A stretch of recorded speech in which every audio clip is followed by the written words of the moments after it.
From CBS 47 and Fox 30, it's time for This Week in the 904. Welcome to This Week in the 904. I'm your host, Emily Turner. This is a community affairs show. We focus on politics, public policy, and all the issues that affect our local communities. And joining us today is the chairwoman of the Clay County Commission, Betsy Condon. Thank you for your time. Thank you for asking me. Yeah, I appreciate you here. So what people may not know, I mean, we've talked a lot about Duval County on this show, but Clay County is, I feel like from an impact of growth, is on the verge of becoming the next St. Johns County. Can you talk a little bit about what growth you're seeing and what projects, what's happening? We would agree with you on that. The interesting thing about growth in Clay County is most of the development that is happening today that our residents are really frustrated about was approved in 2005 and 2006. So back before the crash in 2008, there was planning for growth in specific areas. The Brandonfield Master Plan, which is kind of just southwest or southeast of Oakleaf kind of area and going into Middleburg, and then the Lake Asbury Master Plan in Lake Asbury. So those are both master plan communities approved in 05 and 06 and encompass probably about 15,000 to 20,000 homes. And so the current Board of County Commissioners can't do anything to stop any of that development. Those entitlements were granted almost 20 years ago. And so the residents get very frustrated. The reason that that they're all happening now is because then the crash happened in 2008 and then everything slowed down. And it was really until 2011 that we even got back to levels that were equal to 2008. And then slowly things have started happening. And then in COVID, a lot of people wanted to move to Florida, and Clay County has great schools. We're a very safe community and still have a lot of that small town feel, and so that's attractive to people. So we understand the frustration. We're trying to balance that. One fallacy that's out there is people say, why don't you just do a moratorium on all building? But that's not legal. People have private property rights in the state of Florida and are entitled to build within their current zoning and land use. Now, we're not required to give them zoning changes or add density to an area, but that's kind of the frustration.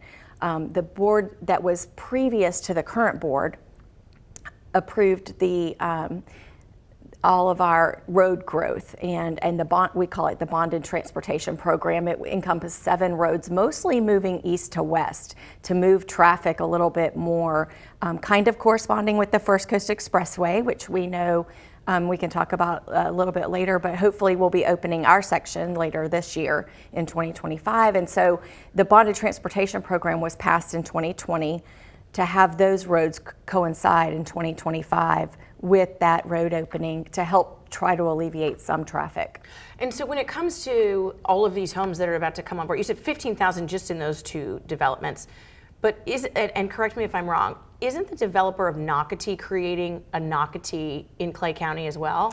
So that's called Governor's Park in Clay County. They actually sold it to a different company. That company is called BTI, and I'm not really sure what that stands for because that was beyond our approvals. That has about 4,000 homes associated with it. It is just south of the First Coast Expressway and 16 in Green Cove Springs. So it is growth moving further south. And then just south of there, we have another 4,000 homes that were approved for Agricola Farms. Agricola Farms is unique. It's being watched kind of statewide because it's called an agri-hood, and they committed in their development agreement to 50% of that community being conservation and green space. And that's very unique, when a lot of these communities come in. So that development in particular, I remember us doing a story on it. It will not look like your traditional cookie cutter stucco home where you can reach out and touch your neighbor's house.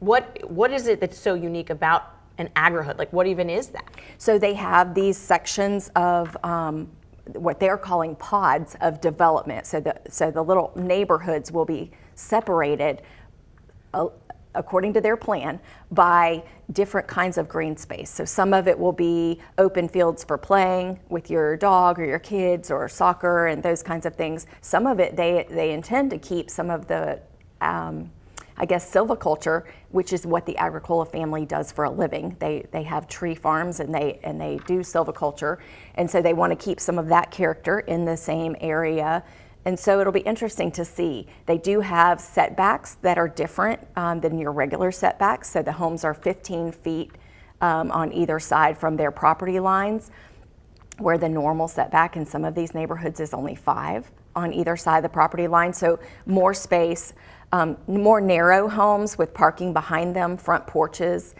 That's what they've shown us so far. Oh, that sounds interesting. So, I mean, between all of these developments, do you guys have an idea of just how many homes are going to be coming online in the next 10 years or so? So, I mean, the population is set to explode, it seems like. well, yes and no. So approved that could be built, so current homes that could be built are about 10,000. Everything else has kind of been built already. Now, that doesn't include if anything else comes on. There are some areas that have entitlements that have not put in for permits and things like that. But what we expect about 10,000 homes. One of the things that's happened in St. Johns County with this most recent election is the growth versus anti-growth politics. Are you guys already seeing that? Yes, we do see that. And one difference between Clay County and St. Johns County, interestingly, is we are elected by single member district. And so, like, for instance, I represent the most rural of Clay County, and I also represent probably the most anti-growth area of Clay County. I have Camp Blanding, so a lot of the area around Camp Blanding cannot be developed. There's a lot of people who ask questions about it, so I'm glad that you asked. Most of my district is outside of what's called the urban service boundary. So it was never intended to be developed into large-scale homes and subdivisions, and we kind of like that. So the homes that are built are kind of just infill, onesie, twosie lots that people have had and they sell, or families that end up doing an heir split on their property and building their child a home or that kind of thing. The in-law suite? Yes. Well, and I know with all this growth that you kind of have to get ahead of it. Coming back from this break, we're going to talk about the strategic plan for Clay County, what that looks like, as well as so much more, so stick around.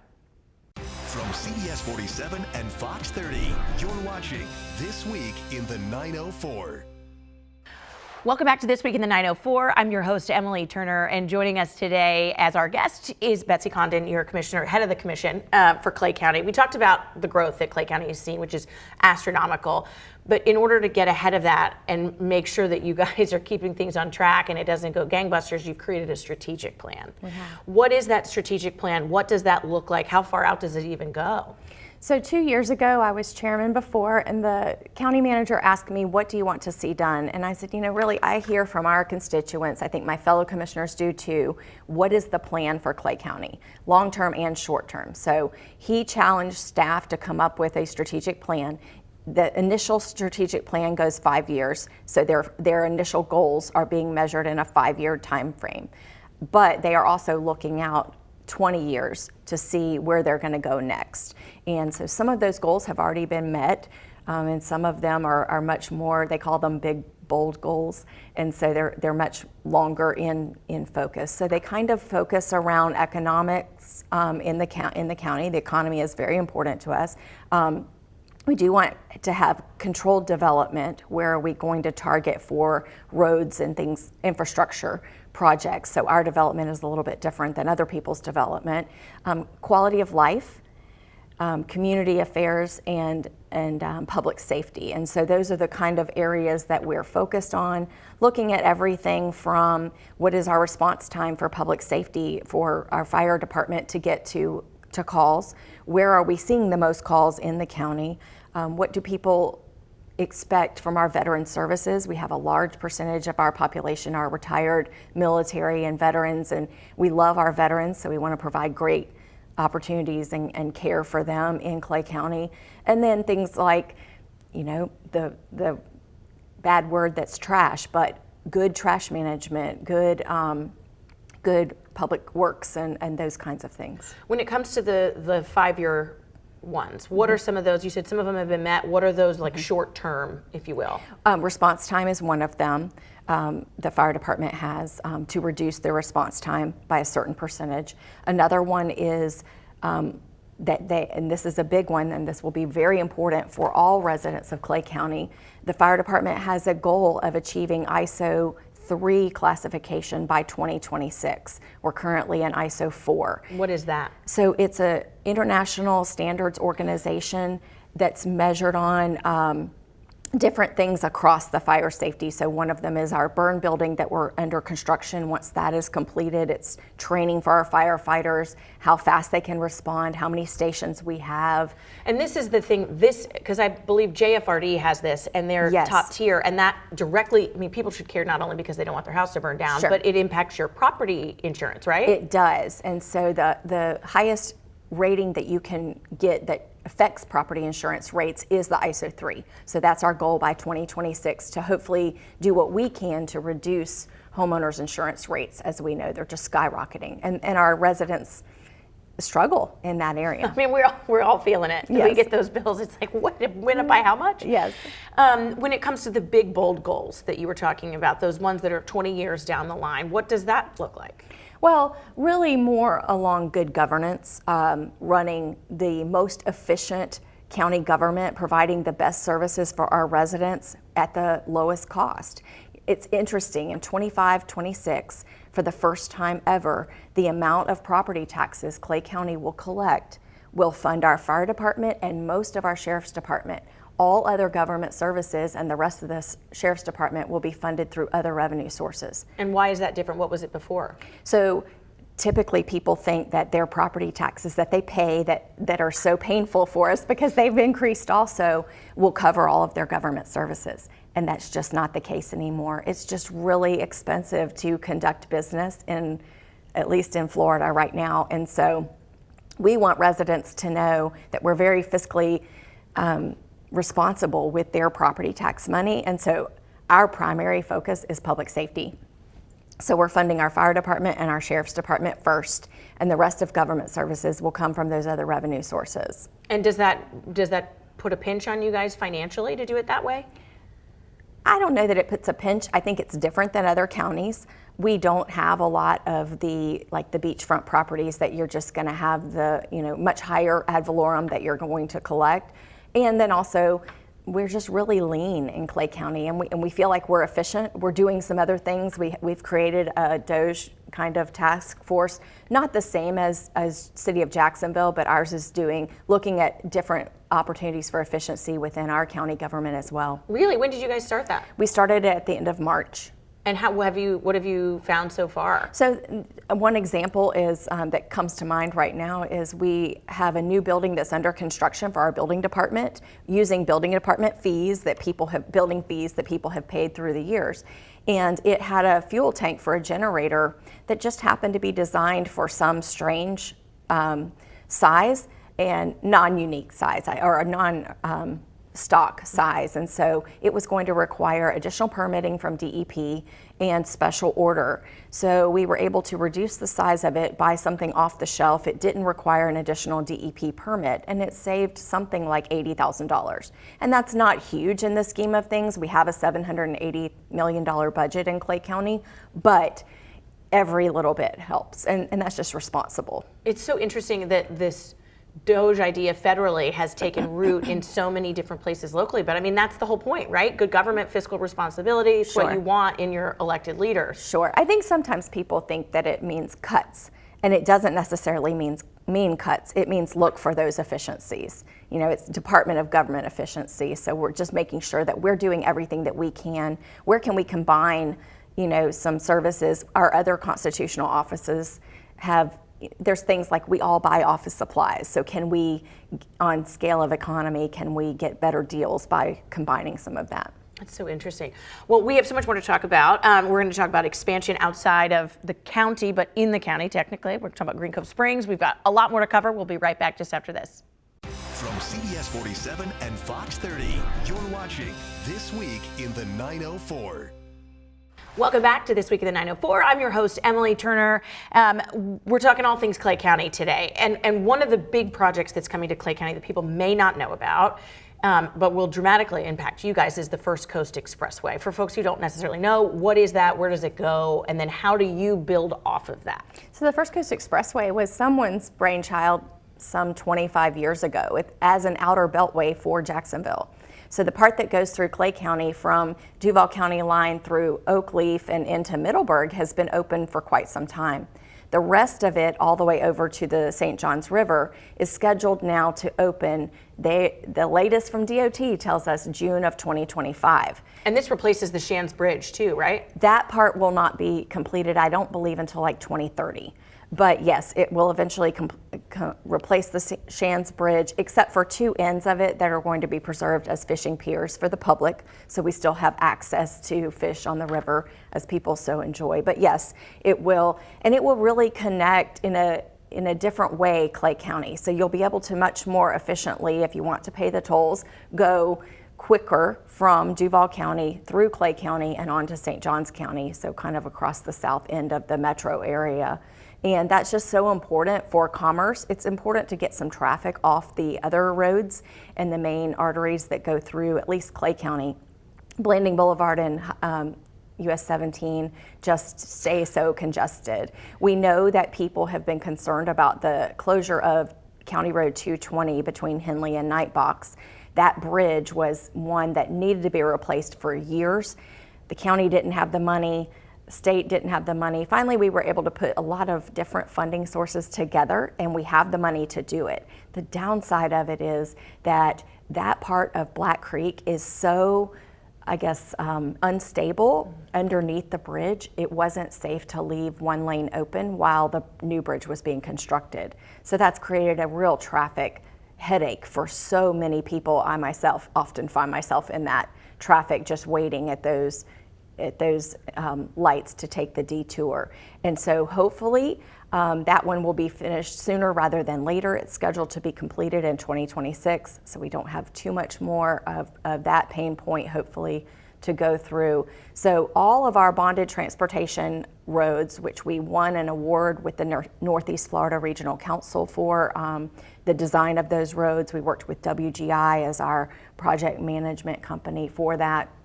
It's all scheduled to open and be usable within the next 12 months. And hopefully that should alleviate some traffic in Clay County. Now, I know that there will be people who watch this that say, she said, and then if it doesn't, and I will take it. If it, sometimes things slip, weather, delays and supply delays, but that's the timeline that we're being told today. I mean, we're talking how many different roads that are going to be coming on board? So we have the First Coast Expressway and then 7 other roads that were either improved or widened. Now, some of those weren't to the point that the previous board actually committed to, because the costs have just skyrocketed really since we came out of COVID. And so some of them were intended to be either longer areas that could be widened or added 3 lanes and they haven't necessarily been able to, or add 4 lanes and they've added 3, that kind of thing. But the intention is that they will alleviate some of that traffic.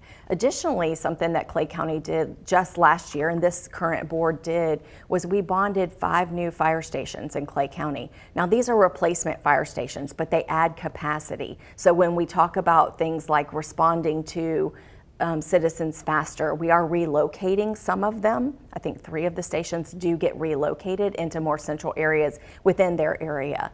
And so those are within Green Cove Springs, Lake Asbury, Fleming Island. Then in the Brandonfield area, that is a brand new station we have never had. It will actually touch all 5 districts and be able to respond. And then so we're really excited about that, as well as we've purchased property in Penny Farms and all the way out at the end of my district at 301 and 218 in Clay Hill for additional expansion. So that would eventually be a new, you said and that's specifically for fire? Yes. When it comes to something like the First Coast Expressway and all these roads that are being built, as a real estate person, you would speculate, oh, the property values are going to go up, this is going to be great. I mean, have you seen a bunch of interest as a result of just that one project? Interestingly, we had seen property values really increasing, I would say, 2 and 3 years ago. This past year, in 2024, there was a decrease, not in property values, but they didn't increase as much as they had been before. And so with that, now we're faced with budgeting for next year, and we have less to work with.